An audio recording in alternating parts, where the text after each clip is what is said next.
Sir 30 दिसंबर 2008 को क्या हुआ था? उस दिन एक प्रयास हुई थी मेरे को अगवा करने की। ओह!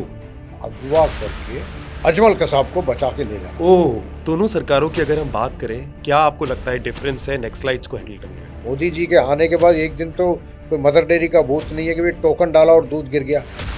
ये सब पूरा को क्लीन करके फिर पटरी में लाना पड़ता है। बीजेपी बोलती है राहुल गांधी जो है वो सरोज की कठपुतली है। राहुल गांधी जी किसके कठपुतली हैं ये तो करना मुश्किल है। जिस तरीके से आजकल जो नैरेटिव चली है यूथ कांग्रेस ने, एआई समिट हुई थी, उसको लास्ट दिन में आखिरी समय पे उसने उसको खराब करने की वजह है कपड़े खोल के नाचने का।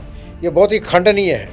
मैं तो कहता हूँ इसके इनके ऊपर ही यूएपीए लगना चाहिए। ये भी एक तरीके का देश के विरुद्ध कार्रवाई है। सो ये book Hindu terror has been quite in debate. जरूरत क्यों लगी, आवश्यकता क्यों लगी आपको बुक लिखनी चाहिए हिंदू टेरर? मेरा लड़ाई एक नैरेटिव के विरुद्ध है। मोदी और अमित शाह भी उसके नैरेटिव में फंस रहे थे, वो अलग बात है।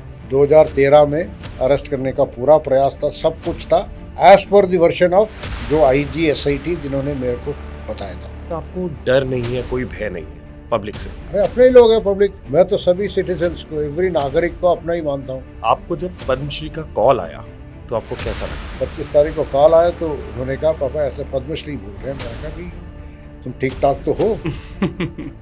कहता नहीं, और बोला शाम को 6 बजे के बाद ही इसका अनाउंस होगा, तब तक किसी को बोलना नहीं। सर स्किल्स ज़्यादा ज़रूरी है कि डिग्री?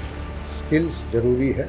जैसे मोदी जी ने शुरू में ही कहा, कौशलता बहुत ही महत्वपूर्ण है, बहुत ही महत्वपूर्ण। डिग्री से क्या, डिग्री तो आजकल तो प्राइवेट यूनिवर्सिटीज भी खुले हैं, वैसे भी खुले हैं, वैसे भी खुले हैं। यूजीसी सेक्शन 3 ने तो काफ़ी अपना दुकान ही कर दिया। तो इसलिए it is better to have skills.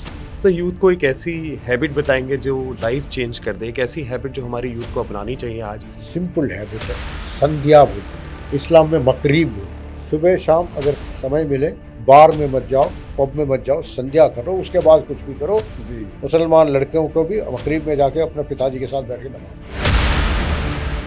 Middle class does not lack talent, it lacks confidence. Welcome to middle class tales, real stories, real people.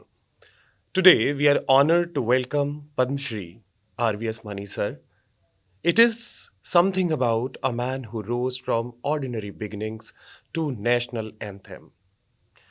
ये एक सिर्फ इंटरव्यू नहीं है, ये एक रीच है कि कैसे एक आम आदमी नेशनल वॉइस बनता है. Welcome to the show sir. Thank you very much, thanks. So welcome to this very show. It is all about middle class tales. यहाँ पर हम आम लोगों को एक एक्स्ट्रा ऑर्डिनरी व्यक्तित्व से मिलाते हैं, जहाँ पर पता चलता है कि कैसे एक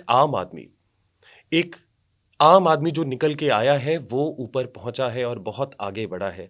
सो हम शुरू करते हैं सर. आपका बचपन कैसा था? बचपन नॉर्मल, एक जैसे मध्यवर्गीय घर में होता है वैसे ही था। पापा जी एक ही थे जो कमाने वाले थे। We were 6 siblings, mother was a home maker. कुछ ऐसा था कि मेरे सबसे बड़े मैं सबसे छोटा था और कनिष्ठ पुत्र था, और जो सबसे ज्येष्ठ थे मेरे स्कूल में प्राइमरी क्लास पढ़ते पढ़ते वो अपना कहीं ना कहीं नौकरी में लग गए थे। उस हिसाब से उनका आरंभ हो गया था एक सप्लीमेंट्री। मगर जो ऐसा किसी चीज़ से वंचित नहीं थे, we are not deprived of anything, but we had to follow a routine, a discipline. Internally किसी ने इन्फोर्स भी नहीं किया। मेरे फादर ने कहा नहीं, पिताजी ने कहा नहीं कि संध्या होगी जाके पढ़ लो, संध्या होगी जाके किताब खोल लो, या संध्या का। एक्चुअली एक बड़ा इंटरेस्टिंग किस्सा होता है हमारे। मैं तो दिल्ली में ही पला बड़ा हूँ, दिल्ली में ही बहुत बड़ा हुआ हूँ, और दिल्ली के एक स्कूल में पढ़ता था नॉर्मल, उसको डीटीए स्कूल बोलते थे। वहाँ पर हमारे जैसे ही सारे बच्चे थे, अड़ोस पड़ोस के सब जो भी साथ में पढ़ते थे हमारे ही जैसे थे, और बिल्कुल एक दूसरे से आइडेंटिफाई करते थे, एक दूसरे के समस्याओं से, चैलेंजेस से, चुनौतियों से आइडेंटिफाई करते थे। सब कुछ ऐसा ही चलता था। उन दिनों पावर कट्स भी होते थे, एग्ज़ाम के टाइम पे भी होते थे, रात को इकट्ठा बैठ के पढ़ते थे, कभी कहीं कभी कुछ ऐसा भी हमने टाइम पास किया है। सरकारी नौकरी में रहते हुए हमारे पिताजी को एक सरकारी मकान मिल गया था आर.के. पुरम में जी. उसी आर.के. पुरम में आसपास के काफ़ी मेरे 4-5 जो साथ में पढ़ने वाले, उसी कक्षा में पढ़ने वाले, आसपास में रहते थे, सब मिलके पढ़ना, खेलना, लड़ना वड़ना सब ऐसे ही चलता था। सर, आपके लिए मिडिल क्लास का क्या मतलब था? मेरे लिए मिडिल क्लास का मतलब एक वैल्यू होता है, एक मूल्य होता है, एक सिद्धांत होता है, उसके अनुपालन करना ही एक मिडिल क्लास का बहुत बड़ा महत्व है। एक वैल्यू, एक मॉरालिटी, एक वैल्यू जो एथिक्स होता है वो बहुत बड़ा, उसका अनुपालन करना, वो एथिक्स कहीं लिखा हुआ नहीं मिलेगा, जी। परंतु उसमें कुछ चीज़ें जैसे यजुर्वेद में कहा अन्यद्या शुक्लम, मतलब जो भी इंटेंट हो साफ सुथरी हो, यथाशक्तित्वाद, बिकॉज उन दिनों शक्तियाँ सीमित थी, तो उस शक्ति के अंदर ही जो भी हम कार्य करते थे। आजकल जैसा कैपिटेशन फीस लेके इंजीनियरिंग नहीं पढ़ते थे हम। जी। उन दिनों अगर आपके पास शक्ति है और आपने इतना योग्यता है कि आपने खूब सारा सरकारी कॉलेज में नंबर लाए हैं और आपका दाखिला हो सकता है तो ले, नहीं तो जो कोर्स मिल जाए, बीएससी मैथमेटिक्स मिल जाए, जी। फिजिक्स मिल जाए, वो पढ़ेंगे। एवं ये ध्याय धर्मेण, धर्म के साथ ही अनुकूल चलना होता है। The order shall not be disturbed. कोई कम्युनिज्म, कोई इधर उधर से काफ़ी अट्रैक्शंस आती थी हम जब कॉलेज में पढ़ते थे, फिर भी जो हमारा मूल्य, जो हमारा जो घर का मूल्य होता था उसके अनुसार चलने की वजह से हम कभी कम्युनिज्म या अर्बन नक्सलिज्म की तरफ अट्रैक्ट नहीं हुए, आकर्षण नहीं हुए। ये एक बहुत बड़ी उपलब्धि है। जी। और चौथा जो है ना, जो भी नियम है उनका अनुपालन करना, ये सब मिडिल क्लास के पिलर्स बोलते हैं ना, ये पिलर्स हैं। अन्य अरण्य अधहीन बोलते हैं। जो भी आज के नियम है, अगर मुझे नियम पसंद नहीं आया, मैं जाके रिप्रेजेंट कर सकता हूँ, उसको नियम का अनुपालन कर सकता हूँ, परंतु जब तक वो नियम है, नियमावली में है, तब तक वो नियम नियम ही रहेगा और उसका अनुपालन करना मेरा दायित्व है, मेरा कर्तव्य है। ये 4 पिलर्स के ऊपर मिडिल क्लास खड़ी हुई है। ये कोई इनकम वगैरह से नहीं होती। और इसको सिर्फ लीगली मत ना ले, इसको प्रैक्टिसेस, सोशल प्रैक्टिसेस, मोरालिटी, इन सब में भी यही चीज़ चलती है। बहुत अन्यद्या सही शुक्लम। सर, बहुत सही बताया आपने कि हम कैसे मिडिल क्लास को डिफाइन कर सकते हैं। बहुत अलग ही संरचना आपने दी है यहाँ पर। सर, ऐसा कोई फाइनेंशियल स्ट्रगल हुआ आपका जो आपको याद हो बचपन में? ऐसा है, जो हम देखो, जो माँ खिला देती थी खा लेते थे। किताब, पेपर, पेंसिल वगैरह, पिताजी फीस वगैरह माँ के पास ही होता था, वो जब मांगते थे मिल जाती। तो मुझे ऐसा कोई चुनौती मेरे स्मरण में नहीं है।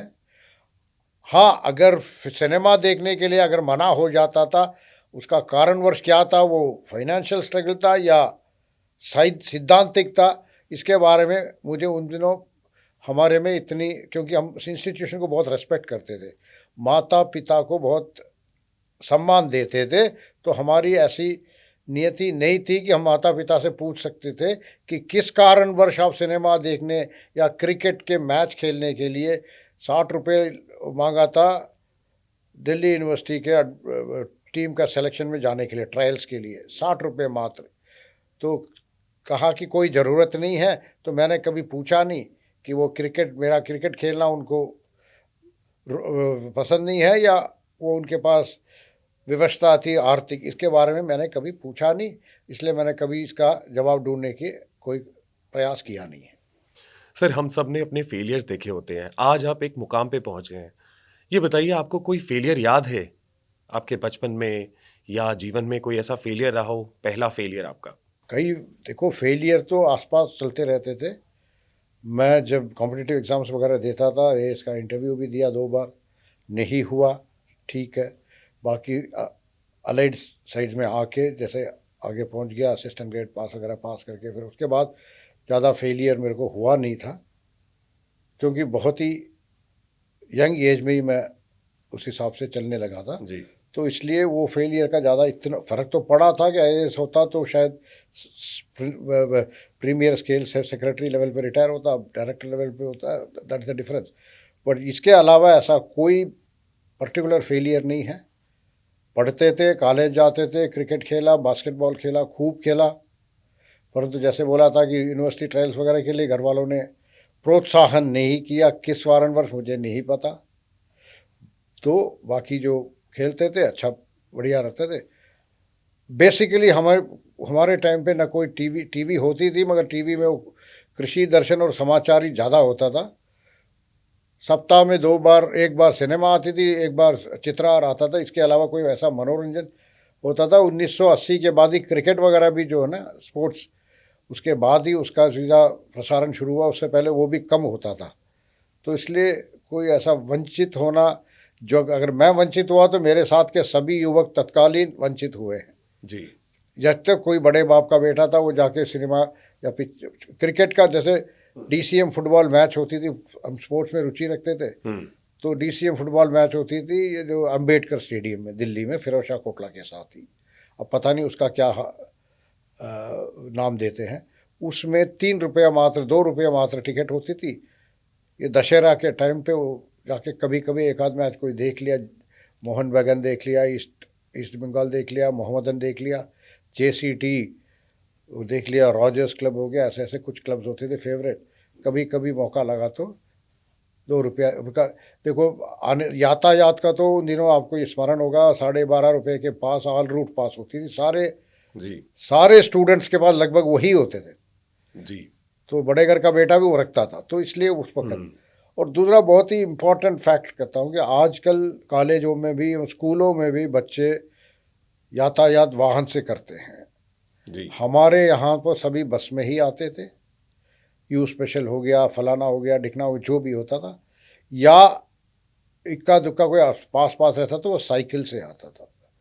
मगर उन दिनों का जो वैल्यू सिस्टम थी बहुत ही यूनिक थी, और बस सर्विसेज डीटीसी के बहुत अच्छे होते थे, और विशेष रूप से यू स्पेशल लाइन चलती थी और भी बसें चलती थी।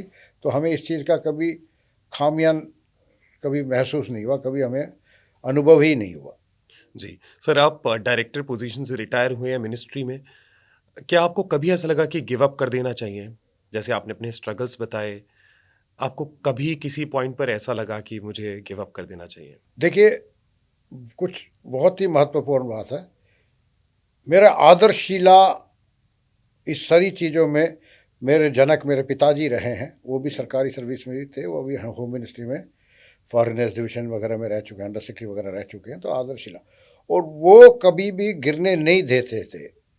उन्होंने गिरने के लिए, मैं अगर छोड़ के जाना चाहता था तो हाथ पकड़ के रोक लेते थे, उनका जो सिद्धांत वगैरह से।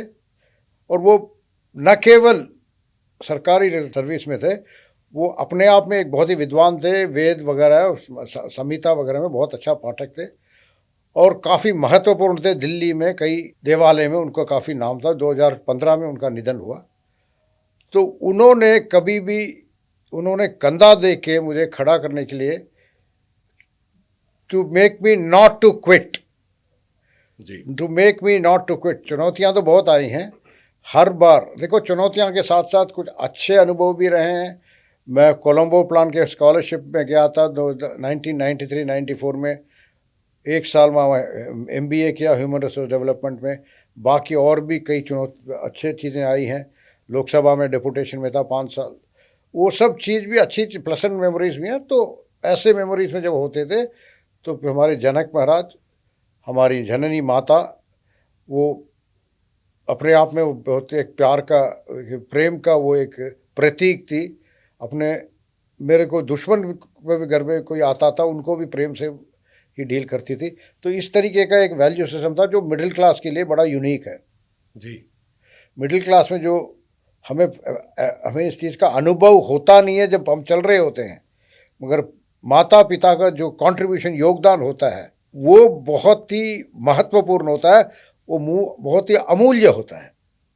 वो अमूल्यता उस तत्कालीन हमें इसका अनुभव हो या ना हो, इसके बारे में मैं कुछ नहीं कहना चाहता, परंतु उनके जाने के बाद बहुत इस चीज़ का वंचित होना एक तरीके से बहुत ज़्यादा फील होता है। इसके बारे में बहुत ज़्यादा फील होता है। सर, बहुत बड़ी बात आपने बोली है कि मिडिल क्लास में पेरेंट्स का बहुत बड़ा रोल होता है। प्रत्यक्ष को प्रमाण की आवश्यकता नहीं होती है। आपसे मिलकर के ये बात बिल्कुल प्रत्यक्ष हो जाती है कि माँ बाप का, माता पिता का कितना बड़ा रोल होता है, कितना बड़ा दायित्व होता है मिडिल क्लास में। सर, सेगमेंट में आगे बढ़ते हैं, थोड़ा गवर्नेंस की तरफ बढ़ेंगे, पॉलिसीज़, पॉलिटिक्स के बारे में बात करेंगे। सर, लोग गवर्नेंस के बारे में क्या गलत समझते हैं? देखो, मैं एक बार किसी ट्रेनिंग कोर्स में गया था। बहुत बढ़िया मैनेजमेंट के प्रोफेसर थे। उन्होंने एक चीज़ बताया था, एक जोक सुनाया था, टू एक्सप्लेन अ पॉइंट।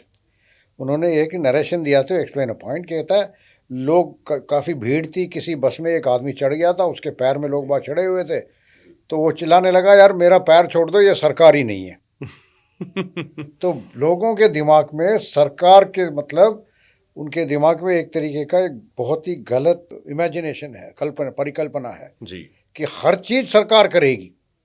जी पैर पे अगर 4 आदमी चढ़ गए तो ये सरकारी चीज के लिए ऊपर सब चढ़ सकते हैं, इसका मतलब ऐसा नहीं है। गवर्नेंस एक तरीके का हम लोगों को एक तरीके से ऑर्गेनाइज करके हमारे मिनिमम नीड्स को फुलफिल करके उसके लिए हम कर देते हैं। और इसमें बहुत तात्पर्य, बहुत ही महत्वपूर्ण बात यह है कि जब सरकार से हम कुछ एक्सपेक्ट करते हैं, अपेक्षा करते हैं, तो हमारी भी एक कुछ दायित्व है, हमारी रिस्पॉन्सिबिलिटीज़ है, हमको उसको भी समझना चाहिए। तो ये गवर्नेंस में हमारा ही गवर्नेंस है, हम ही गवर्नमेंट है, और उस गवर्नमेंट का आप सम्मान करेंगे और साथ में उसके साथ सहयोग करेंगे तो गवर्नेंस बढ़िया हो जाएगी। अब एक उदाहरण के तौर से कहता हूँ, मोदी जी पहला उनका प्रोग्राम था स्वच्छ भारत अभियान। उससे पहले क्या सिचुएशन थी, परिस्थिति क्या थी, हम सबको पता था। सड़क पे भी लोग जाते जाते फेंक जाते थे, कुछ लोग तो सड़क पे लघु शंका भी कर लेते थे साइड में करके जी।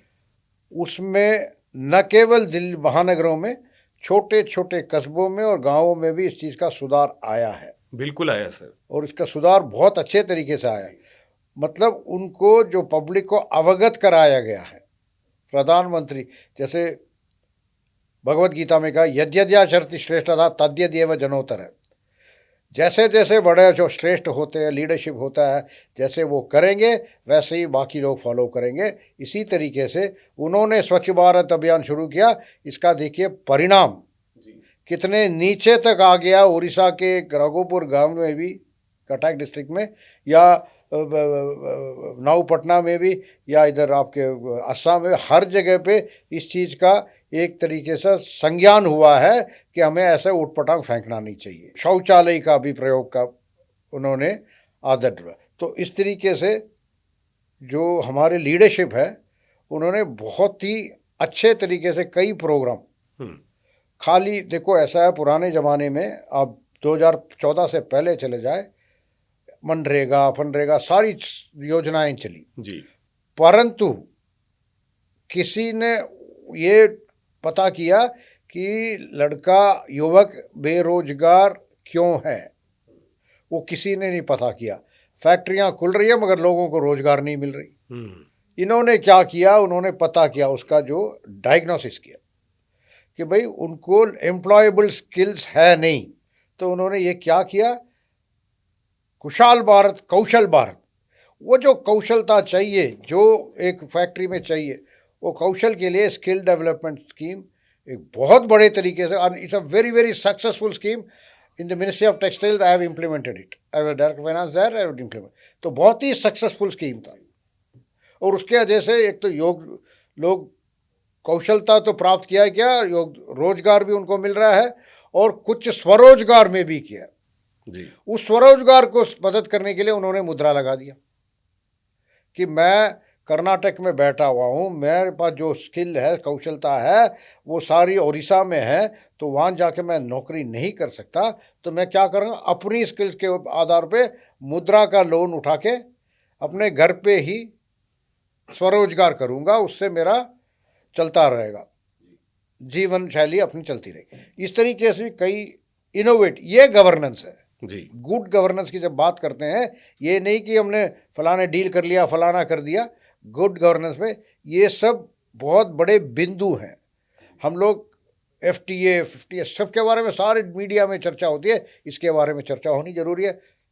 स्वच्छ भारत, आयुष्मान भारत, ये जो मुद्रा, कुशल भारत, कौशल भारत, ऐसे कुछ बहुत ही, और इन्होंने क्या किया अपने पहले टेन्यूर में किया, आरंभ के जो 4-5 साल में बहुत कुछ किया।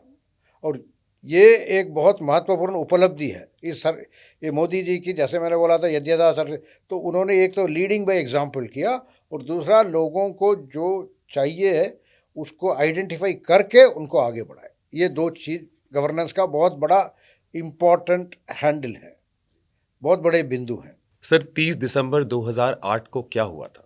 देखो 26/11 के बारे में दुनिया को पता है। 30 दिसंबर को एक बहुत महत्वपूर्ण घटना घटी जिसके ऊपर पुलिस का रिकॉर्ड भी है और पेपर्स भी है, सब कुछ है जी। मैंने किताब में भी और लगा रखा है उसके, मैंने जो ग्रंथ लिखा है। उस दिन एक प्रयास हुई थी मेरे को अगवा करने की, और अगवा करने का उस तत्कालीन मुझे इस बात का भी संज्ञान नहीं था कि मेरा अगवा का पूरा प्रयास हो रही है। जैसे तैसे हमने बच के, ईश्वर का आशीष से बच के मैं अपने घर पहुंच गया रात को 11 बजे के करीब दिल्ली के सड़कों में। फिर मैंने अगले दिन गृह सचिव तत्कालीन को अवगत कराया, लिख के आई रोट अ नोट। वो मंत्री जी के पास पड़ा रहा, चिदम्बरम जी नए मंत्री थे, 19 दिन उनके पास पड़ा रहा। उसके बाद उन्होंने कहा एक कमिश्नर ऑफ पुलिस को एक चिट्ठी लिख। मैं टाइमलाइन इसलिए बता रहा हूं कि सीरियसनेसली उन्होंने लिया नहीं मंत्री जी ने। जी। चिट्ठी चली गई, उसका कोई जवाब नहीं आया। कुछ लोग आके मेरा पूछताछ करके, कुछ पता नहीं। 7-8 महीने बाद मेरे पास चिट्ठी आया कि उस चिट्ठी का मैंने लिपि लगाई है मेरा अपने ग्रंथ में। जी। देख सकते हैं कि उस वक्त अगर उसके आधार पे अगर देखेंगे तो दिल्ली पुलिस का जो पुलिस पोस्ट था, चौकी, वो खाली थी। इसका मतलब ये है, मतलब तोशा कोना या कोई कैदी को छुड़ा के ले जाए उनको कोई फर्क नहीं पड़ता उस तरीके से। हालांकि उन्होंने अपनी जान बचाने के लिए ऐसे लिखी है, नहीं तो मुझे पता है कि क्या उस वक्त किसी खुफिया एजेंसी के अधिकारी ने बोला कि आपको पता नहीं है। मैंने चिट्ठी दिखाई, कहता सर ये तो दिल्ली, कहता ये तो हमें पता था क्योंकि आपका अगवा करके अजमल कसाब को बचा के ले जाना। और 30 दिसंबर को किसी मीडिया, आई डोंट नो कौन सा मीडिया हाउस है, मुझे कुछ नहीं पता। सर मेरा अगला क्वेश्चन यही था कि एक मीडिया हाउस की हेड प्रतिनिधि वहां पर थी नेगोशिएट। सर वहां पर का क्या मतलब है? इस्लामाबाद में थी जी। इस्लामाबाद में वो पहुंची हुई थी। देखो इस्लामाबाद में क्या कर रही थी, क्यों कर रही थी, मुझे इसका पता नहीं। बाकी इस्लामाबाद में एक मीडिया हाउस की प्रतिनिधि वहां थी, नेगोशिएट करके अजमल कसाब के बदले मेरे को छुड़वाने का। पर 30 दिसंबर को उनका जो यहाँ का प्लान ही फेल हो गया, तो इसलिए उनका रीज़न कुछ और देने लगे। जो भी है अब उसके ऊपर जाना नहीं है। और उसके बाद 6 या 7 जनवरी को 2009 को पाकिस्तान ने अजमल कसाब को अपना नागरिक है कह के एक्सेप्ट किया। उससे पहले एक्सेप्ट नहीं कर रहे थे। किया था। वो कह रहे थे कि ये हमारा नहीं है, हमारा नहीं है, हमारा नहीं। वो कलेवा वगैरह सब पहन रखा, वो कलवा वगैरह पहना हुआ था सब।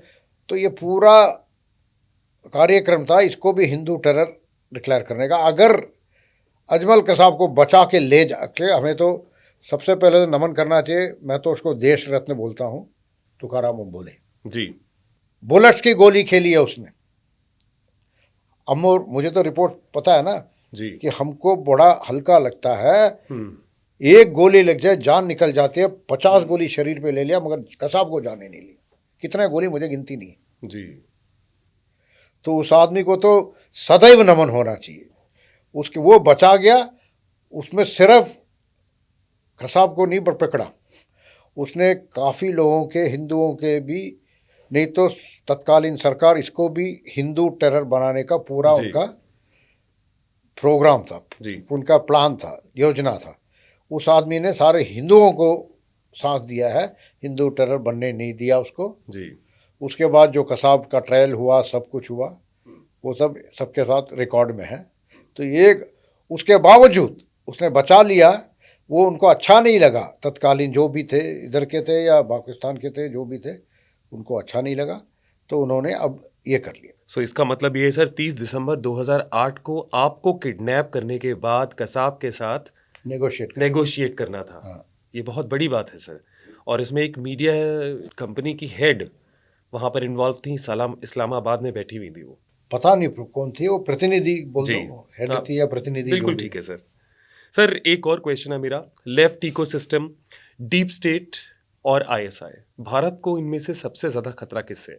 देखिए भारत का एक बहुत बड़े चीफ ऑफ डिफेंस स्टाफ ने बहुत पहले बोला था, India is facing a 2.5 war front war. तो मैं जो आपने बताया था ना, आज देखो, दो तो इंडिया पाकिस्तान और चाइना का तो है ही जी।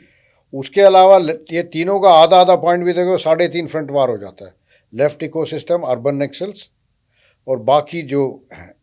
इसमें आईएसआई के और डीप स्टेट के काफ़ी लोग इंडिया के अंदर भी हैं। जी। मैं एक किस्सा सुनाता हूँ। जी। साफ माह सुना होगा। सार्क एक मूवमेंट चली थी, खत्म हो गया अपने आप ही। उसके अंदर एक south Asian free media association कुछ ऐसे था, south Asian free media association कह। उसके अंदर जितने भी जर्नलिस्ट थे, इंडियन जर्नलिस्ट थे, सब एक ही तरीके, एक ही पद्धति का रिपोर्टिंग करते थे, कोई न्यूट्रल रिपोर्टिंग नहीं करते थे। और उसी साफ माह का हेडक्वार्टर्स था लाहौर में, अभी भी है। उसमें एक वर्टिकल थी, centre for resolution of conflicts in Kashmir through dialogue. एक सेंटर वहां उन्होंने एक वर्टिकल बना रखी थी जी। कश्मीर हमारा, अनडिस्प्यूटेडली वो हमारा है, कश्मीर हमारा। तुम कौन होते हो उसको रिजॉल्व करने वाले? हमारे पास कोई प्रॉब्लम था ही नहीं जी। जब प्रॉब्लम नहीं थी तो आप क्या रिजॉल्व करोगे और क्या डायलॉग करोगे और किससे डायलॉग करोगे? और किसने आपको अथॉरिटी दी है? साफमा को किसने अथॉरिटी दी है? और उसके अंदर हमारे, आई डू नॉट नो कितने इंडियन जर्नलिस्ट भी वो साफमा में मेंबर थे, किसी ने क्वेश्चन नहीं पूछा। दूसरा, अमन की आशा। कल परसों पिछले सप्ताह भी इंडिया पाकिस्तान मैच हुई थी, इंडिया पाकिस्तान मैच। वहाँ से डेलीगेशन आते थे, कभी हॉकी मैच, कभी साफमा डेलीगेशन में। एक मैं आप सबको स्मरण दिला दूं, 16 अगस्त 2006 चैंपियंस ट्रॉफी में 2 क्रिकेटरों को पाकिस्तान ने स्वेच्छा कहा था कि ये ड्रग्स ले रहे थे, इनको वापस भेज रहे हैं। ये रिकॉर्ड में है। ओके। जयपुर में चैंपियंस ट्रॉफी मैच हो रही थी इंडिया पाकिस्तान का। उनके टॉप 2 बॉलर्स, मोहम्मद आसिफ और मोहम्मद सैमी कुछ था, और एक शोएब अख्तर, इन दोनों को वापस भेज दिया रातों रात, सुबह उठ गए। ओके। क्या पाकिस्तान जो इतना एविडेंस के बाद भी अपनी गलती कभी नहीं मानता, क्या आप समझते हैं कि उन्होंने 2 आदमियों को ऐसे मुफ्त में दे दिया? वो मुफ्त में देने का मतलब उनका सारा टीम ही ड्रग्स कैरी करती थी। करेक्ट। पाकिस्तान टीम दोस्त, आई डोंट नो आज का क्या हालत है पता नहीं, उन दिनों ड्रग्स कैरी करती थी। इसका एक और प्रमाण आपको मिलेगा। 2007 फरवरी मार्च में वेस्ट इंडीज में जब वर्ल्ड कप हुआ था, तो उनके मैनेजर को उन्होंने ही मार दिया इसी बात पे, बॉब वुलमर। तो ऐसे पाकिस्तान के साथ आप अमन की आशा क्यों करना चाहते हो? बिल्कुल। और ड्रग्स पेडलिंग से ही एंटी इंडिया टेरर एक्ट का मैक्सिमम फंडिंग होती थी। ओके। तो ये फंडिंग करने के लिए यहीं पे ड्रग्स बेचते थे, और यहीं से आज पंजाब में इतनी ड्रग्स क्यों है? वो ड्रोन से आती है पाकिस्तान से। और वो जाके उन्हीं के एजेंट जाके वहाँ जाके वो, क्योंकि आप लोगों को पता नहीं है, इंग्लैंड में एक जगह है इस्लामिक सिख यूनिटी सेंटर या कुछ है, एल्फोर्ड में, एसेक्स में, सब पाकिस्तानी और गोपाल चावला टाइप्स के हैं। Gopal Chawla is pro Pakistani Khalistani person, Sikh from Pakistan. Okay. इन लोगों का कनेक्शन है, तो इन्हीं का ग्रुप है। ये तब से चलती आ रही है। और ये ड्रग्स बेचना, लोगों को ड्रग्स का एडिक्शन बनाना, ट्रैफिकिंग करना, सब कुछ यही करते थे। तो ये उन दिनों गवर्नेंस में इतना ताकत नहीं थी। देखो, एक होता है रेसोल्यूट गवर्नेंस जी। ये जो दृढ़ निश्चय के साथ जो गवर्नेंस कर रहे हैं, जो राज कर रहे हैं, जो आज के प्रधानमंत्री और आज के उनका टीम, वो दृढ़ निश्चय उन दिनों नहीं थी। वो जो दृढ़ निश्चय था ना, रेसोल्यूट गवर्नेंस, वो नहीं थी। इसलिए आप देखोगे नॉर्थ ईस्ट में खुशहाली है। उन दिनों क्या होता है, इंडियन इंसर्जेंट्स ग्रुप्स बांग्लादेश में जाके शह लेते थे, वापस आते थे, आईएसआई की फंडिंग आती थी। और यहाँ तक मैंने एक और बड़ा इंटरेस्टिंग चीज़ लिखा, हबीब बैंक का ब्रांच खोलना चाहते थे चिदम्बरम एज फाइनेंस मिनिस्टर जी, और हबीब बैंक ही करता था ये सारा फंड मूवमेंट। पाकिस्तानी बैंक है। ये दृढ़ निश्चय था, वो खत्म, वो उनका तो निश्चय था ही किसी और के एजेंडा को करना। पी चिदम्बरम साहब होम मिनिस्टर बने, 2008 के बाद बने। हमने कहा भाई बातचीत नहीं करेंगे, फिर हम सबको हटा दिया वहाँ से, जी 2011 मार्च से बातचीत शुरू की। जी भाई साहब, आई ब्लीड फॉर दैट। मेरे को बहुत दुख होता है कि मैं उस टीम में था जो पहले इंडियन फिजिटिव्स इन पाकिस्तान का लिस्ट देते थे। ओके फिजिटिव्स उनका एक डोसियर बना के देते थे। उसको करते हुए चिदम्बरम साहब ने क्या किया, अपने नेतृत्व में डोसियर बनवाई, उसमें 2 गलत नाम डाले जो इंडियन जेल में ही थे, जो पाकिस्तानी थे, और पीछे का सारा डोसियर का जो क्रेडिबिलिटी को ख़त्म कर दिया। उन्होंने डोसियर इसलिए नहीं दिया कि उनको पहुंचाना है, उन्होंने पीछे जो सही मेहनत करके जो डोसियर हमने बनाया है उसका आधारशीलता को ख़त्म करना है, उसको फिनिश कर देना है। That was the idea. This is what I feel very bad about it. ठीक है ना। अब डेविड हेडली को, अब जैसे प्रेजेंट एक डिफरेंस बताता हूँ, दाऊद गिलानी को लाए, एक्सट्रेडिशन में लाए, पूरे प्रोसीजर से लाए, जो भी है जी। डेविड हेडली को क्यों नहीं ला पाए? इन्होंने क्या किया, पहले तो जो प्रक्रिया होती है एक्सट्रेडिशन की, उसमें कंसर्न्ड इन्वेस्टिगेटिंग एजेंसी को जाना पड़ता है। इन्होंने क्राइम ब्रांच मुंबई से किसी ने को नहीं भेजा, तो प्रक्रिया संपूर्ण नहीं होती, और कई तरीके से नहीं तो उस वक्त अगर दृढ़ निश्चय होती तो डेविड हेडली को जो इंटरव्यू दिया था उसके बदले एक्सट्रेडिशन करके दिल्ली ला सकते थे जी। और डेविड हेडली का भी कब सच्चाई सामने आई, 2016 में अबू जिंदल केस में उसने जब ऑनलाइन डिपोजिशन किया था तब बाहर आई जी। तो ये मैं इसलिए बता रहा हूँ कि आपका इसका फर्क पता लग रहा है जी। डिफरेंसेस क्या है। वो लोग कैसे टेररिस्ट को शील्ड करते थे और ये लोग कैसे उनको ला के पकड़ के लाते थे, क्योंकि आपने डेविड हेडली का अपॉर्चुनिटी उस वक्त खो दिया, तब दोबारा रीओपन नहीं, इसलिए दाऊद गिलानी को लाए। तो ये नेतृत्व है, देश हित का नेतृत्व है, ये देश का जितना भी इंटरेस्ट है उसको करने वाला नेतृत्व ये है, ना कहीं पीछे वाला नेतृत्व। ये बहुत महत्वपूर्ण बात है। सर, आप इंटरनल सिक्योरिटी में रहे हैं, एक मेरा प्रश्न है कि राहुल गांधी जी बार बार फॉरेन क्यों जाते हैं? देखिए, ये तो वही बता सकते हैं उनका कितना इंटरेस्ट है, क्या है, मगर ठीक है, वो क्योंकि ऐसे बाहर नहीं आती। देखो, जो जी ये नया सरकार आने के बाद ही वो जो MOU साइन किया उसका भी संज्ञान पब्लिक को बाद में आई है, पहले नहीं थी किसी को। किस लिए जाते थे? गए, बीजिंग ओलंपिक्स का देखा उन्होंने, अगर वो पर्सनल ट्रिप में गए थे तो लोकल एम्बेसडर को क्यों लिया, लोकल एम्बेसडर को लेके गए। वो जो भी हुआ, MOU वगैरह हुआ, वो हुआ 7 अगस्त 2008 जी। और उसी दिन उसी समय पे पूरा मीडिया का अटेंशन कहीं और डाइवर्टेड है। मैं एक सेकंड रुकूंगा और मुझे यही पूछना था, मेरा अगला प्रश्न है कि 7 अगस्त 2008 को क्या हुआ था? वो MOU साइन हुई थी CCP और। सर, इस पे थोड़ा लाइट डालिए, क्या है, इस पे प्रकाश डालिए, क्या है ये MOU? MOU के बारे में किसी को ऐसा है, एक प्राइवेट पार्टी, कोई भी प्राइवेट पार्टी जी, उन दिनों तत्कालीन, आपने देखा होगा एक FIPB होती थी, foreign investment promotion board, IB का वेटिंग वगैरह होके, तो अगर कोई आदमी इन्वेस्ट करना चाहता है इंडिया में, उसका भी सरकार का संज्ञान में होता था, क्या इन्वेस्ट कर रहा है, कैसे इन्वेस्ट कर रहा है।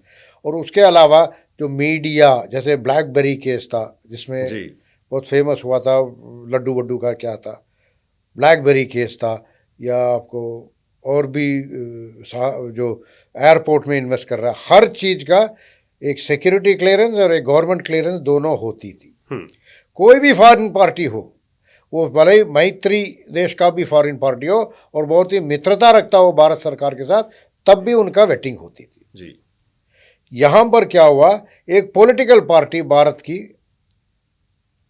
दूसरे पॉलिटिकल पार्टी किसी और कंट्री से कोई समझौता कर रही है, वो समझौता था या कॉम्प्रोमाइज था, वो अलग बात है, उसका कोई संज्ञान ही नहीं है, कंटेंट में क्या है आज तक किसी को नहीं पता। इंडियन एम्बेसडर भी वहाँ थी, एक्सटर्नल अफेयर्स में रिकॉर्ड होना चाहिए, वो भी नहीं है। MHA, अच्छा, इसमें MHA हमारी डिवीज़न क्लियरेंस देती थी, क्लियरेंस के लिए आई नहीं, हमें तो पता ही, संज्ञान भी नहीं था। जाके चुपचाप 7 अगस्त को गए, उन्होंने जो भी साइन करना था किया और आ गया। क्योंकि यहाँ पर क्या था, उन्हीं दिनों मीडिया और सबका पब्लिक का अटेंशन डाइवर्ट करने के लिए एक काम हुआ। हम्म। ये अमरनाथ का एक एजिटेशन हुआ था, जी। दो उसी दिन हुआ, 7, 8, 9 अगस्त को ही, 11 अगस्त तक। ये मुफ्ती ने महबूबा मुफ्ती ने उधर वो क्या, उस दिन उन्होंने भी एक भारत का एक बहुत बड़ा कानून तोड़ा है, उल्लंघन किया है। शी वेंट इनटू पाकिस्तान, तो क्या मुजफ्फराबाद। आपको लगता है ये अटेंशन डाइवर्ट करने का प्रोपेगेंडा था? प्रोपेगेंडा था, ये सब फिक्स्ड propaganda, मैचेस होते ये हैं। फिक्स था। हम्म। और मुफ्ती को भी एक्चुअली उसके लिए, महबूबा मुफ्ती के भी क्रिमिनल चार्ज होना चाहिए। She illegally crossed over to PoK. Okay. आपको पता है ना, ट्रेड डेज को लेके मुजफ्फराबाद गई है, तो पूरा पेपर्स वगैरह में मिल जाएगा। आई डू नॉट नो क्या एक्शन लिया क्या नहीं, या किसी ने संज्ञान लिया या नहीं, वो एक बहुत बड़ी चीज़ है। 8 अगस्त या 9 अगस्त को शी क्रॉस्ड ओवर, वो पूरा हाइप में कि हम जम्मू में बॉयकॉट हो गया था ट्रेडर्स जी। कि कश्मीर के गुड्स को हम नहीं लेंगे। तो she went with I will sell it in PoK. और इसीलिए अमरनाथ का प्रोपेगेंडा इन्होंने करा। इसलिए करवाया था कि वहाँ पीछे पीछे सब मीडिया वीडिया यहाँ लगी होगी और पीछे से साइन करा ले। ये डिजाइंड है ये तो। This was all fixed. Okay sir, दोनों सरकारों की अगर हम बात करें, जो करंट सरकार है और जो पहले वाली सरकार थी, नक्सलाइट्स को हैंडल करने के तरीके में आप बताइए, क्योंकि पब्लिक को ये पता होना चाहिए। आप इंटरनल रह चुके हैं और आपको सब पता है, तो बताइए हम लोगों को कि क्या आपको लगता है डिफरेंस है नक्सलाइट्स को हैंडल करने में? देखो, वहाँ पर भी नक्सलाइट्स को, फॉर एग्जांपल 2003 में आंध्र प्रदेश ने एक तरीके से नक्सलाइट का कंट्रोल कर लिया था। फिर उनकी सरकार हार गई, कांग्रेस की सरकार आई, उन्होंने नक्सलाइट से फिर बातचीत करनी शुरू कर दी। पहला बिंदु ये। हालांकि एक बहुत अच्छा डीजीपी थे, यादव साहब थे, उनके नीचे तिरुमला राव के आईजी थे। उन्होंने अपने पूरे इनिशिएटिव से नक्सलाइट्स को ऑपरेशन ग्रे होल्ड से भगा दिया। That's a matter of record. तो वो लोग छत्तीसगढ़ आ गए। छत्तीसगढ़ में आ गए तो देखिए, छत्तीसगढ़ पहले तो कंबाइंड छत्तीसगढ़ आ गए, सरकार ने कोई ठोस कदम नहीं उठाई और भारत सरकार से कोई उनको मदद नहीं मिलता था। और सीआरपीएफ को डिप्लॉय कर दिया। सीआरपीएफ के प्रॉपर अम्यूनिशन नहीं, उनके बसेस पर ना, वो भी रामशक्ल बसेस होते थे, बुड़ी हिल रहा है। अरे जवान जा रहा है, वो ऊपर से गाड़ी निकाल के एम्बुश हो गया, रिएक्शन टाइम। वो जो चीज चेंज किया वो 2014 के बाद हुआ। ये बहुत बड़ा चेंजेस है। ये जो नया बसेस है, वेल इक्विप्ड है, लीडरशिप बहुत बढ़िया है। उससे पहले विनायक सेन जी के यहाँ नक्सल्स का स्ट्रैटेजी मीटिंग होता था उनके क्लिनिक में, जिसको इन्होंने एडवाइजर प्लानिंग कमीशन बनाया। बेला भाटिया के जो साथ रहते थे, जॉन ड्रीज, नक्सलाइट सपोर्टर थी बेला भाटिया, प्रोफेसर है दिल्ली में से। उनके साथ के रहने वाले, उनके जो पार्टनर है जॉन ड्रीज, वो नेशनल एडवाइजरी काउंसिल में ऐसे पॉलिसियां बनाते थे।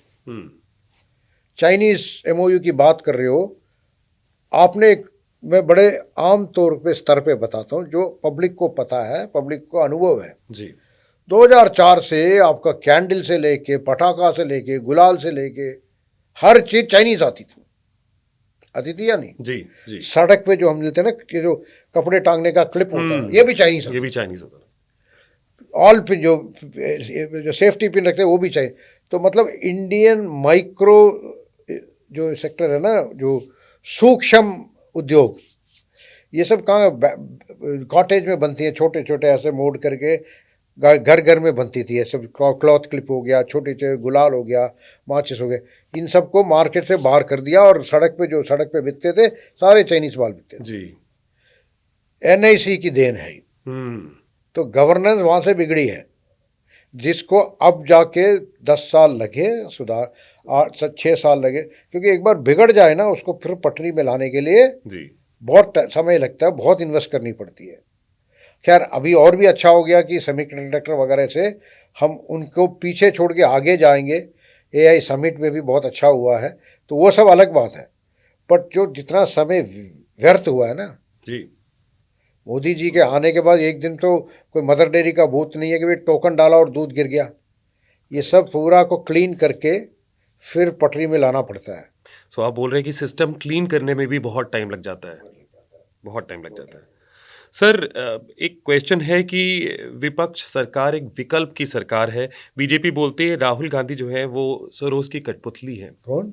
राहुल गांधी जी सोरोस की कठपुतली हैं। राहुल गांधी जी किसके कठपुतली हैं ये तो करना मुश्किल है, परंतु जैसे अब जिस तरीके से आजकल जो नैरेटिव चली है, जी यूथ कांग्रेस ने इतना सफल, मतलब अतुल्य सफल जो एआई समिट हुई थी, एआई जी, इम्पैक्ट समिट हुई जी। थी, उसको लास्ट दिन में आखिरी समय पे उसने उसको खराब करने की वजह, इसमें हमारी छवि, हमारी प्रतिभा, हमारी प्रतिमा सब खराब होती।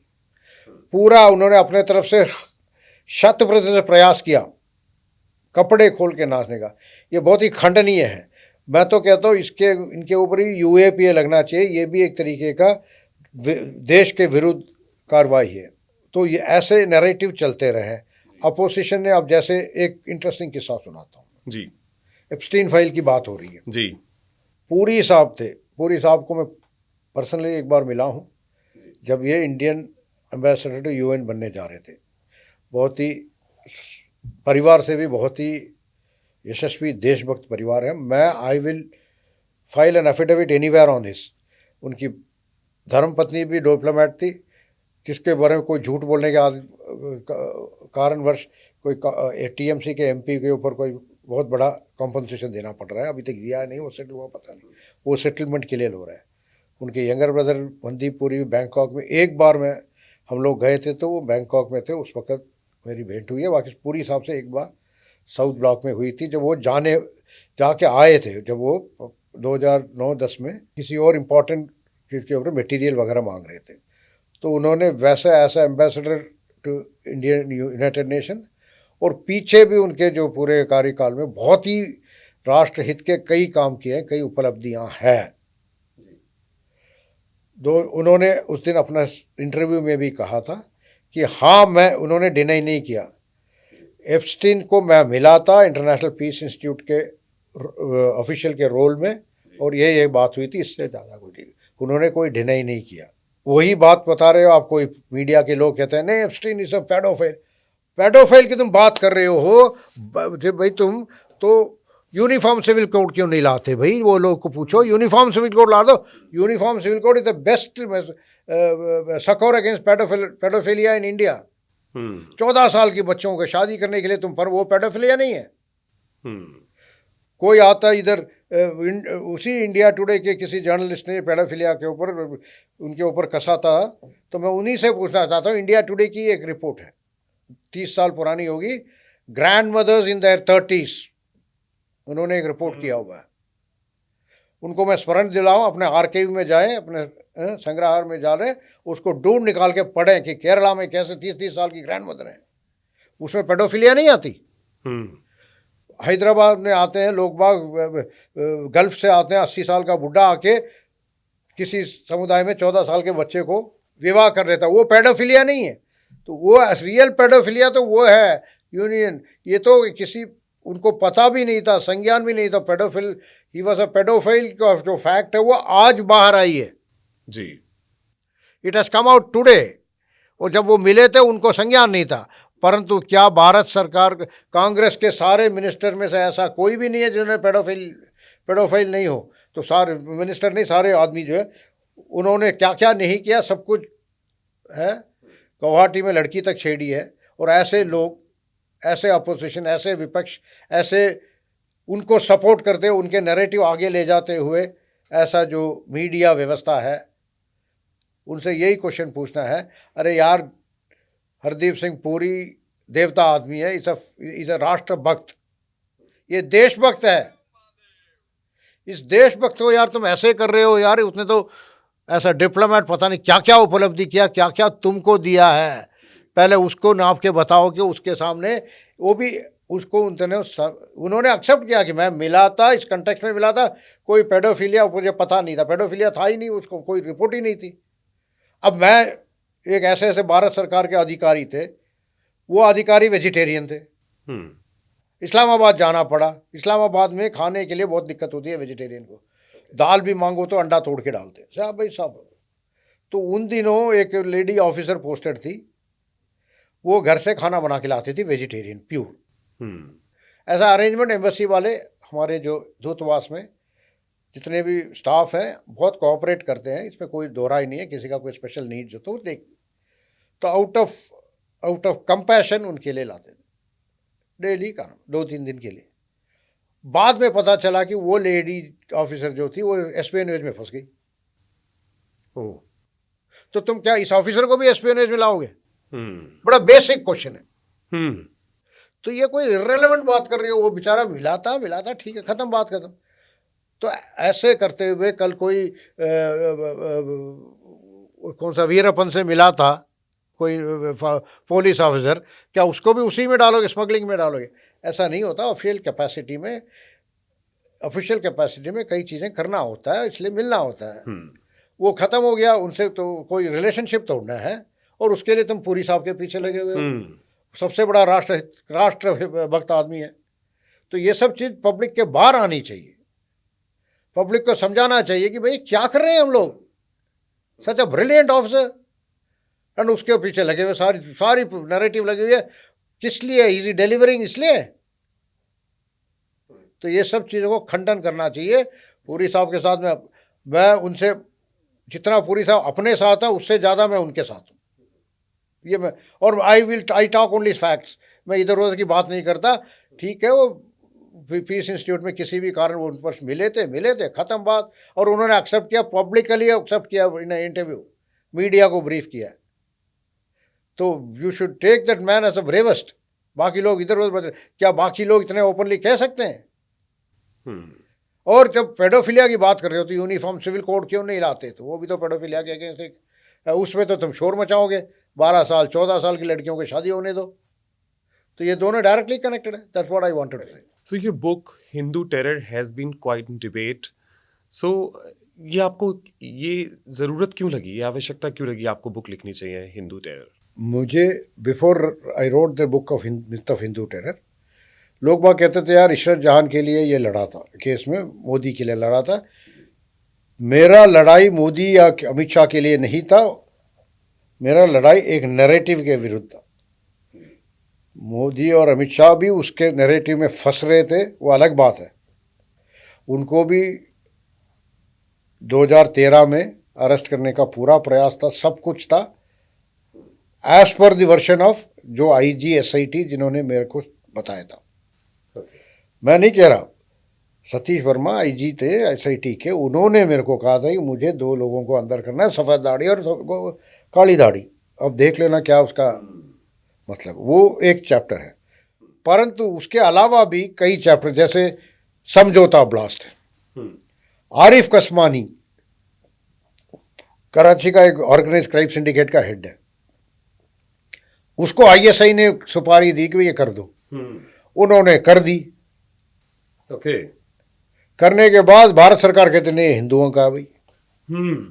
अब उसका तो पैसा हट गया उसको।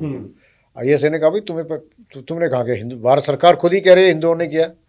तो वो क्या हुआ, वो अमेरिका से जाके लॉबी कर रहा था, यार मैंने किया है। पूरा इंटरनेशनल लॉबी कर रहा नहीं, आरिफ कसवानी कहता मैंने किया नहीं, भारत सरकार कहते नहीं हिंदुओं ने किया। अल्टीमेटली यही साबित हुआ ना। देखो उसमें बहुत ये सब चीज़ बाहर लाना था। मक्का मस्जिद में मोहम्मद बिलाल और शरीफुद्दीन ने किया, मगर भारत सरकार कह रही थी हिंदुओं ने किया। 28/9/2008 या 29/9/2008 जो सबसे भारत सरकार के डार्केस्ट हिस्ट्री है। One of the finest army officers, army intelligence officer had to suffer and still what he has paid we cannot even imagine। हम इसका परिकल्पना नहीं कर सकते। बच्चों इसको स्कूल में जाते हुए टेररिस्ट के बच्चे बोला जाए, जिस आदमी जो सबसे बड़ा देशभक्त, मुझसे भी बड़ा आपसे भी बड़ा सबसे बड़ा देशभक्त, जो माइन करके खान में से जिसे निकालते हैं उस तरीके से इंटेलिजेंस निकालता था, उस आदमी के साथ ये हुआ। क्यों? ये उनकी एजेंडा को सूट नहीं कर रहा था, तत्कालीन सरकार की एजेंडा को सूट नहीं कर रहा था कि ISI के साथ जो फिक्स्ड मैचेस खेल रहे थे उसको सूट नहीं कर रहा था, वो एक्सपोज हो जाता। इंडियन मुजाहिदीन, सिमी, इंडियन मुजाहिदीन को स्कूप करके लाने वाला, ये सब देखो, ये सब इन्हीं के पार्टनर्स थे। तो उस आदमी के साथ हुआ। साध्वी के साथ जो हुआ, शी इज़ नाउ क्रिपल्ड, एक आंख शायद चली गई और काफ़ी कई अंगों में उनका प्रॉब्लम हो गया, इतना मारा। और भी मेजर उपाध्याय और भी कई लोग थे, सफ़र किया। यार ये तो उस सरकार को तुम वापस लाओगे किस तरह? उस सरकार को तो बैन कर देना चाहिए क्या, एंटी नेशनल पार्टी के। मैंने एक वैसे पिटिशन एक बार डाली थी कि Bharat Congress should be banned as a party, as a UAP, declared UAP organisation. इतना कर रहे हैं और टेररिस्ट को छोड़ रहे हो। समझौता ब्लास्ट में 14 दिन के अंदर real perpetrators went to Pakistan. Mecca Masjid में भी ऐसे ही हुआ और हर चीज़ में ऐसे ही हुआ। तो ये क्या कर रहे हैं? 26/11 में भी क्या निकाल ही देते। वो एक तुकाराम ओंबले नहीं होता तो निकल ही गए थे सब। उसके बाद देखिए, जब मैंने कहा था कि मेरे को कि उससे पहले एक नरेशन चेंज हुई थी। पहला नरेशन चिदम्बरम साहब का स्टेटमेंट पढ़िए 2008-11 दिसंबर को लोकसभा में। We had our Indian navy had sighted the Pakistani trawler in Pakistani waters and afterwards, since no further intelligence was there, they abandoned the silver। ये स्टेटमेंट है लोकसभा वेबसाइट में। कोई भी सुरक्षा एजेंसी हॉस्टाइल चीज को अबैंडन नहीं करती एक बार साइट में आ जाए तो, इंटेलिजेंस की वेट नहीं करती जब तक कोई ऊपर टॉप पावर ने उनको डायरेक्शन दिया हो। मैं इसलिए ये संदर्भ बोल रहा हूं, उसी के सिंक्रोनाइज करते हुए पीछे पृथ्वीराज चौहान जी ने कुछ ऐसा स्टेटमेंट दिया था।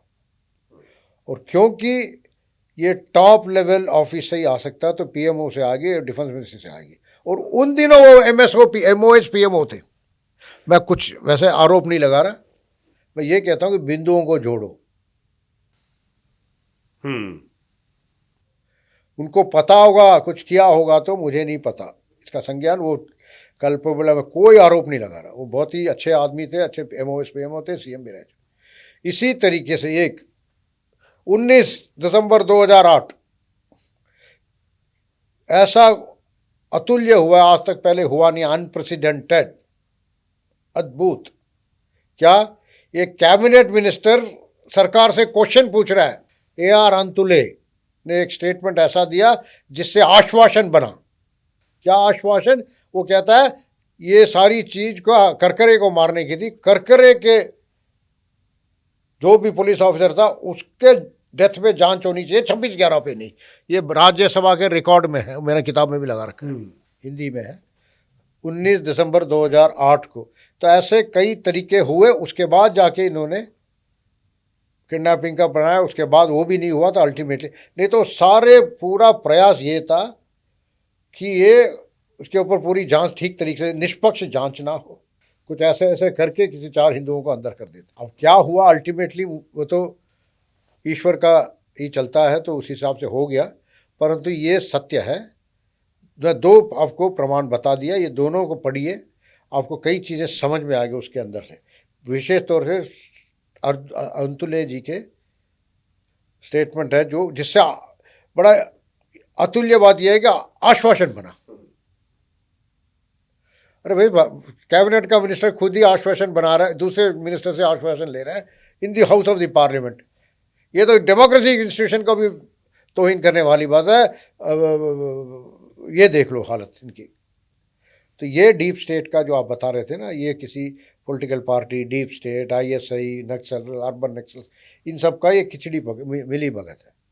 जो आज एप्स्टाइन फाइल में पूरी साहब के पीछे लगे हुए हैं, वो भी उन्हीं में से एक है।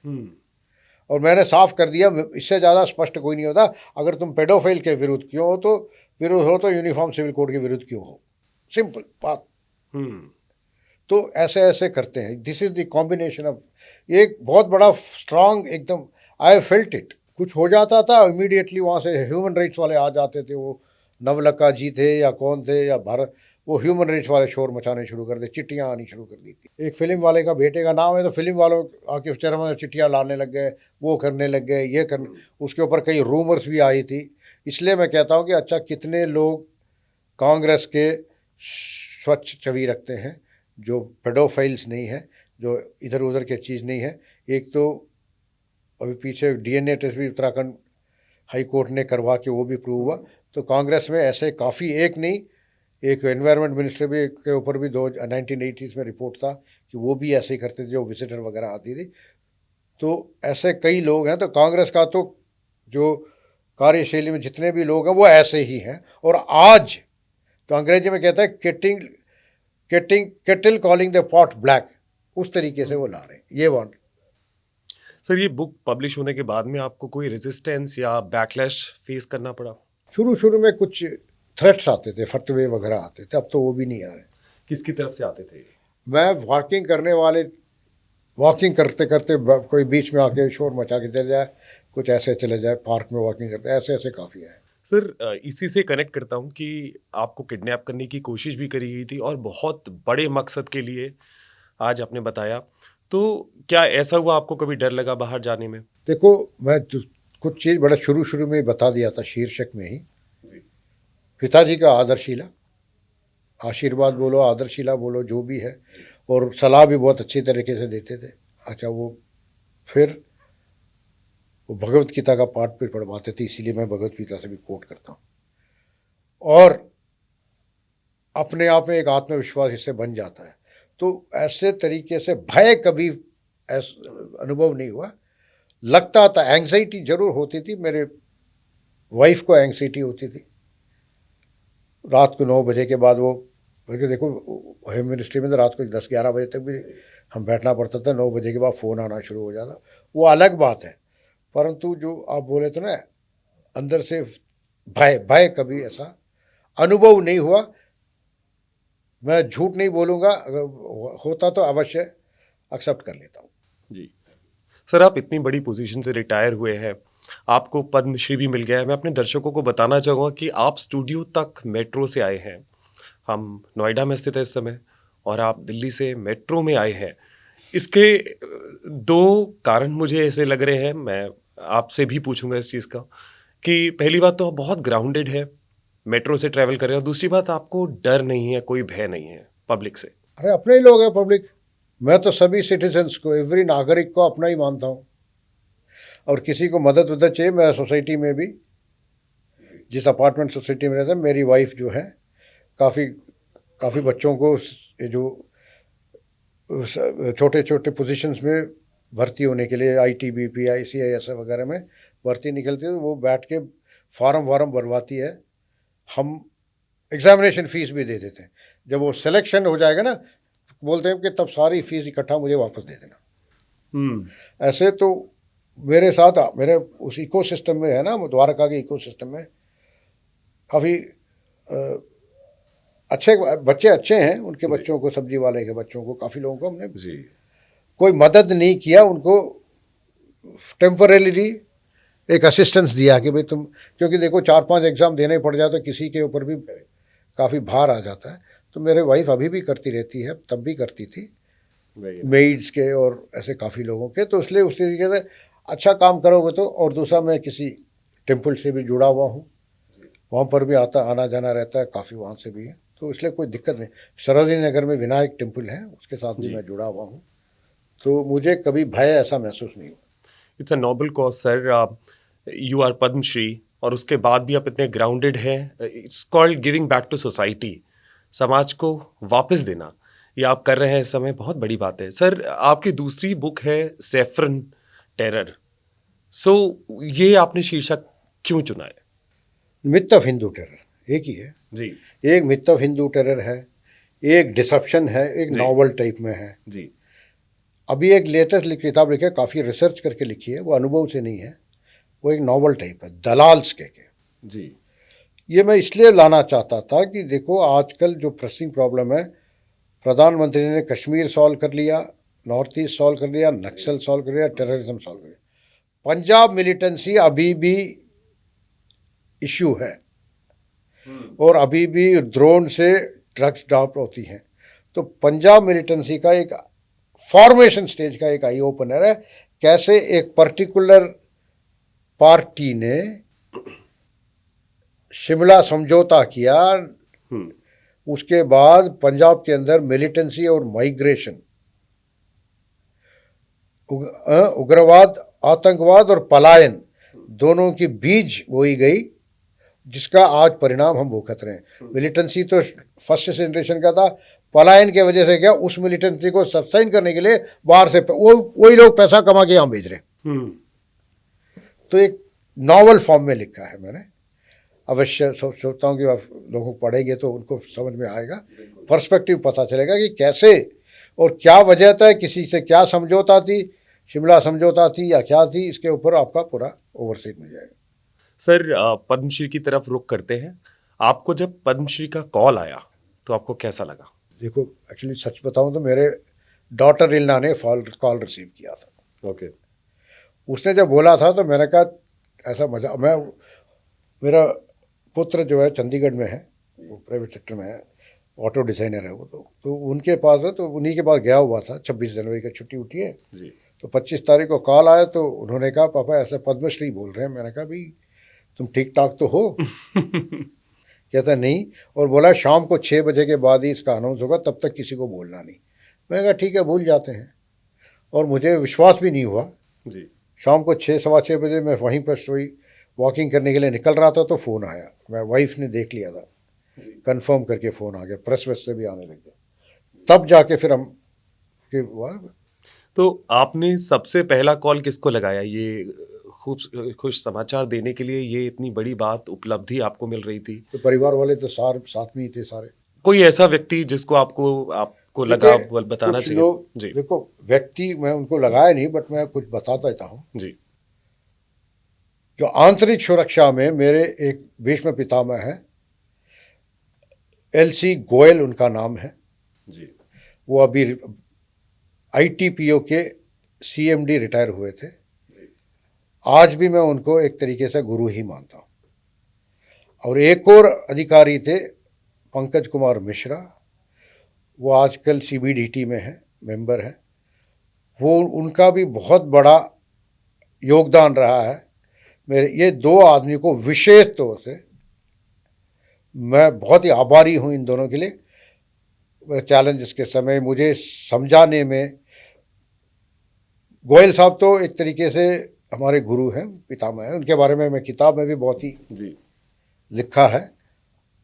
और ये एक दो आदमी तो बहुत ही, जो व्यक्ति बहुत ही महत्वपूर्ण काम किया है, तो इनके लिए मैं हमेशा सदैव आभार रहूँगा। पद्मश्री के लिए नहीं, वैसे भी मेरा पर्सनालिटी को खोलने के लिए, कॉन्फिडेंस लाने के लिए, इन दोनों के लिए मैं हमेशा सदैव आभार रहूँगा। ये सरकार, हालांकि PK मिश्रा जी का खुद ही फ़ोन आ गया था, और लोगों का भी आने लग गया, फिर फ़ोन आने लग गए, मेरे को बताना ही नहीं पड़ा, सब आने लग गए थे। बाकी मैं विशेष रूप से आपके चैनल है और भी जहाँ है, मैं कहता हूँ ये दो अधिकारी हैं, इनका जो भी योगदान रहा है ये अतुल्य रहा है और सदैव आभारी। जी सर, क्या पद्मश्री ने आपको इंटरनली चेंज किया है? आपने कुछ बदलाव महसूस करे पद्मश्री अवार्ड मिलने के बाद में? ऐसा कुछ में तो ऐसा कोई अनुभव नहीं है। बाकी है कि अब कम्युनिकेशन ज़्यादा पोलाइट हो सकती है, पता नहीं, मेरे वाइफ को पता होगा, मुझे तो ऐसा कुछ पता नहीं है। सर, आज के मिडिल क्लास यूथ सबसे बड़ी गलती क्या कर रहे हैं आपको लगता है? देखो ऐसा है, एक तो पहले शुरू में भी कहा था कि जो ये दोनों के तरफ से थोड़ा ज़्यादा इन्वेस्टमेंट की ज़रूरत है, माँ बाप के तरफ से बच्चों के लिए और बच्चों की तरफ से माँ बाप के साथ, मैं कहता इन्वेस्टमेंट। अब माँ बाप हम भी करते हैं ये जो जंक फूड फलाना डिकना, और उनको, हमारे तो हर समय फैमिली टाइम होता था जी। आजकल माँ बाप के साथ बच्चों को स्पेंड करने के लिए फैमिली टाइम अलग चाहिए होता है, बाकी टाइम क्या फैमिली में नहीं होते क्या? और बहुत ही महत्वपूर्ण बात यह है, उनको वैल्यूज़ को थोड़ा और मूल्यांकन करना है। मेरा बेटा अभी 36 साल का है, उसको भी खैर मेरे पिताजी ने उसको सनातन धर्म के ऊपर, वेदों के ऊपर काफ़ी ज्ञान दिया और उसको काफ़ी पकड़ है। मेरे जो बहन है उनके बेटे को भी इसी, वो सिंगापुर में है वो भी, तो इसलिए हमारे जो भारतीय संस्कृति के साथ जुड़ा रहना चाहिए instead of going for western culture. Correct. हमें सुना है कि माँ बच्चे आज तक कुछ घरों में माँ बाप का नाम से पुकारते हैं, जी। पैर छूने की तो बात खत्म ही हो गई, आशीर्वाद का तो समझ में नहीं आता उनको। इन सब का बड़ा तात्पर्य है और यही चीज जो है बच्चों में वापस देना है। सर स्किल्स ज़्यादा ज़रूरी है कि डिग्री? स्किल्स जरूरी है, कौशलता, जैसे मोदी जी ने शुरू में ही कहा, कौशलता बहुत ही महत्वपूर्ण है, बहुत ही महत्वपूर्ण है। डिग्री से क्या, डिग्री तो आजकल तो प्राइवेट यूनिवर्सिटीज भी खुले हैं, वैसे भी खुले हैं, वैसे भी खुले हैं। यूजीसी सेक्शन 3 ने तो काफ़ी अपना दुकान ही कर दिया। आपको पता नहीं होगा, यहाँ तो नोएडा में तो, ग्रेटर नोएडा में तो बड़े बड़े कैंपसेस हैं, वहीं पालपुर से भी यूनिवर्सिटी चल रही है, छोटी सी 2 कमरे में से भी। तो इसलिए it is better to have skills. अब उसकी उसी तरीके से उसके परिपक्ष में जो आप उल्टा देखेंगे तो श्रीधर वेम्बू 9वीं क्लास के बच्चों को उठा लेता है, ट्रेन करता है, प्रोग्रामिंग, एप्लीकेशन पैकेज बना जो हो। तो एक बहुत बड़ा उदाहरण है। वो कहता है डिग्री से दिमाग फंस जाता है, फ्रेश माइंड चाहिए उससे, वो इतना बढ़िया जो हो, मेल आ गया, बाकी हर ऐप आ गया, तो ऐसे वो कर रहे हैं। तो एक बहुत बड़ा उदाहरण है। हमें अगर 10 श्रीधर वेम्बू टाइप मिल जाते हैं जी, एक राज्य में नहीं, 8-10 आदमी, देखा कर्नाटक में संभवता हो सकती है, महाराष्ट्र में देखो सुपर कंप्यूटर का जो पिताजी है वो तो कर्माकर जी हैं, जो हिंदुस्तानी पूना से थे, बाद में अमेरिका ने जो बनाया, डेवलप किया। तो ऐसे महाराष्ट्र से भी आ सकते हैं। गुजरात में एंटरप्रेन्योरशिप बहुत अच्छा है जी, गुजरात में ये एंटरप्रेन्योरशिप अच्छा है। तो इस तरीके से 8-10 राज्यों में अगर एक श्रीधर वेम्बू टाइप आदमी आ जाता है, तो जो लोकल रिसोर्स होता है ना, मानव संसाधन, उसको हार्नेस करना है। वो डिग्री से करे या स्किल से करे या किसी और तरीके से करे, उसको हार्नेस करके उनको एक अच्छे सकारात्मक तरीके के रास्ते में लाने के लिए ला दे, तो राष्ट्र, देश हित में नहीं, राष्ट्र को नेशन बिल्डिंग में भी, राष्ट्र निर्माण में भी बहुत ही योगदान होगा। वो ज़्यादा योगदान होगा, जैसे आप हिमंता बिस्वाल जी कर रहे हैं असम में, वो ऐसे काफ़ी कुछ कर रहे हैं। तो I think it could be a success model. अभी तो परिणाम आना के लिए इतना टाइम नहीं हुआ, परिपक्व नहीं हुआ समय से, it could be a success model. Sir youth को एक ऐसी हैबिट बताएंगे जो लाइफ चेंज कर दे, एक ऐसी हैबिट जो हमारे यूथ को अपनानी चाहिए आज मिडिल क्लास में स्पेशली, जो उनकी लाइफ को चेंज करे? देखो ऐसा है, सिंपल हैबिट है, संध्या बोलते हैं, इस्लाम में मकरीब बोलते हैं जी। सुबह संध्या और शाम को जो संध्या होती है ना, तो फ्यूज होता है, एक जैसा फ्यूज होता है, पूरे घर उसमें लाइट जल जाती है। वैसे फ्यूशन में इतनी ऊर्जा आती है, तो उस तरीके में कंसंट्रेट करके, मेडिटेशन वगैरह करके जी, वो ऊर्जा को हम अपने आप लेते हैं, तो वो अपने आप में एक सकारात्मक ऊर्जा है जी। सुबह शाम अगर समय मिले तो बार में मत जाओ, पब में मत जाओ, संध्या करो, उसके बाद कुछ भी करो जी। मुसलमान लड़कियों को भी मकरीब में जाके अपने पिताजी के साथ बैठ के नमाज। बहुत बड़ा संदेश दिया है सर आपने ये, और ये हर अपने आप डिसिप्लिन आएगी जी। तो ये नहीं अपना अपना, तुम्हारा इट इज योर चॉइस, तुम्हारा धर्म है, तुम्हारा मजहब है जी। उस मजहब का जो भी सच्चे तरीके से जो भी विधि विधान का अनुपालन करोगे तो धर्म ऐसे नहीं बने। हमारा धर्म तो नेचुरली आया है, सनातन धर्म अनादि अनंत है, वो पहले को एग्जिस्ट करता था। अन्य चीज़ भी देखिए, लीडरशिप है, उन हिसाब से चलेंगे तो आप वैसे, एक तो पहली बात जी। दूसरा, भ्रांति के पीछे ना दौड़े और वास्तविकता के साथ जुड़े रहे, ये बहुत बड़ी, वो करोगे तो वास्तविकता के साथ अपने आप जुड़ोगे। सीनियर्स का रेस्पेक्ट करें, सम्मान करें, अपने से वरिष्ठ, ज्येष्ठ, वरिष्ठ, श्रेष्ठ, तीनों का सम्मान करें। श्रेष्ठ मतलब गुणवान, वरिष्ठ मतलब आयु में, ज्येष्ठ आयु में, वरिष्ठ मतलब पदों में ऊपर, इन तीनों का आप सम्मान करोगे तो वैसे ही आपको उनसे कुछ मिलेगा ही जी, जाएगा नहीं। बिल्कुल सर, बिल्कुल। थैंक यू सर, ये बहुत बड़ा आपने संदेश दिया है। अब एक रुक करते सर, अगला सेगमेंट है रैपिड फायर का। बहुत सूक्ष्म तरीके से हम इसको करेंगे और आपसे जानेंगे कि आपकी राय क्या है इस बारे में। सो पहला क्वेश्चन है, सक्सेस का क्या मतलब है सर? सक्सेस का मतलब, मैंने देखो, ये एक गिव एंड टेक है सोसाइटी के साथ। जी मैं अरबों रुपया कमा के कुछ नहीं किया तो फ़ायदा नहीं है। तो बेसिकली आप देखेंगे बड़े बड़े सक्सेसफुल बिजनेसमैन जो होते हैं, they plough back into the society. Tata का भी हॉस्पिटल्स है, अंबानी का भी अपना है, सब लोग, बिरला का भी है।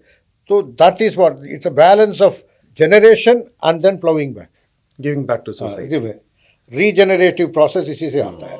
सर अगला प्रश्न है कि पावर का क्या मतलब है? आपने बहुत कुछ देखा है अपनी ज़िंदगी में, आपको पद्मश्री मिला है, आप बहुत पावरफुल रहे हैं, तो आपको क्या लगता है पावर का क्या मतलब है? देखो, सनातन में जी इसको बोलते हैं शंकर शक्ति। जी शंकर को शंकरोति इति शंकर, मतलब अच्छा काम करने वाला शंकर। हम्म उस काम को करने के लिए जो न्यूटन्स लॉ कहते हैं ना, Newton's first law, it continues to be in state of rest unless an external force acts upon it. वो एक्सटर्नल फोर्स है शक्ति। जी उस शक्ति को, एक्सटर्नल फोर्स को हमको ऐसे यूज करना चाहिए ताकि शंकर बने, जी अच्छा काम हो। हम्म दुष्काम में, दुष्कर्म में पावर को यूज नहीं करना चाहिए, दुरुपयोग नहीं करना चाहिए। यही शक्ति का, यही पावर का। सर इंडिया को एक सेंटेंस में आप कैसे फ्रेम कर सकते हैं? मैं इंडिया तो मानता ही नहीं, मैं तो भारत मानता हूँ। हम्म भारत है, जैसे भास्कर होता है ना, जी मतलब इल्यूमिनेट करने वाला। भा मतलब इल्यूमिनेट, लाइट, इल्यूमिनेट करने वाला। जी तो भारत मतलब ये पूरे विश्व को इल्यूमिनेट करने का एक रथ है, एक जगरनट है। बहुत सही तरीके से आपने बताया। कि हमको आगे दुनिया का विश्वगुरु, इसलिए प्रधानमंत्री के विश्वगुरु का जो उनका जो एम्बिशन है ना, विश्वगुरु का यही तात्पर्य है, हम पूरे विश्व को इल्यूमिनेट करेंगे, लाइट से सजाएंगे। यही भारत है। मेरे अपना पर्सपेक्टिव है, मेरा निजी है, भारत का ये मतलब है। बहुत बड़ा सर ये आपका पर्सपेक्टिव है और ये मेरे को भी इल्यूमिनेट कर दिया है इसने कि आज से मैं भी इंडिया नहीं भारत बोलूंगा। Thank you sir. Last question मेरा आपसे ये है कि लेगेसी क्या है आपके लिए? लीगेसी मतलब जो इनहेरिटेड है। जी मेरे पिताजी का, जो मैंने बोल दिया, मेरे पिताजी मेरे वरिष्ठ पिताजी होते थे। मेरे पिताजी के बड़े भाई दो थे, उन्होंने, उनके भी बच्चे हैं। सब घर में ऐसा वैल्यू सिस्टम था। मातृ पैतृ वंश में भी था, मातृ वंश में भी ऐसा ही कुछ विरासत आई है, लीगेसीज आए हैं। सर आप भारत को सही तरीके से जानते हैं। अगर ये episode 10 lakh middle class families तक पहुंचता है तो आप क्या संदेश देना चाहेंगे उनको? संदेश, मैंने शुरू से ही बोला, किसी भी कार्य के अंदर अन्य उद्देश्य शुद्ध होना चाहिए।